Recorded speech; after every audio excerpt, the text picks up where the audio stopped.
La Russie et l'Ukraine, assis à la même table pour la première fois depuis 2022, image historique. Mais dès le début, le ton est donné.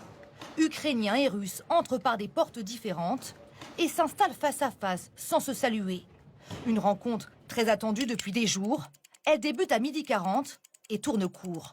1h40 seulement. Ce soir, les hommes du Kremlin évoquent néanmoins des discussions positives selon eux.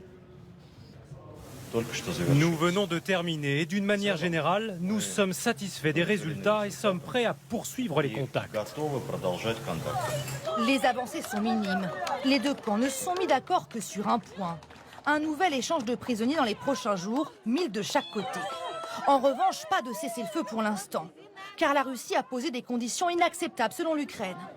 Après avoir annexé la Crimée et une partie du Donbass en 2014, la Russie occupe désormais 20% du territoire et demande en plus à Kiev de retirer ses troupes d'autres zones. Insupportable pour ses habitants de Kharkiv.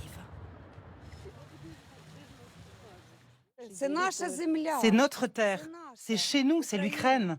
On ne va quand même pas leur laisser nos propres terres avec les habitants qui sont là-bas. Ils sont des nôtres, ces gens-là. Je savais qu'on n'aurait pas de vrais résultats avec ces négociations. Ça arrivera peut-être plus tard, mais en attendant, les combats vont continuer. Les négociateurs évoquent aussi une future entrevue possible entre Volodymyr Zelensky et Vladimir Poutine, mais cela paraît peu probable. Le président ukrainien avait qualifié de farce la délégation russe. Il s'est fait traiter de clown en retour. Réunis en Albanie, les Européens menacent la Russie de nouvelles sanctions en cas de refus de cesser le feu.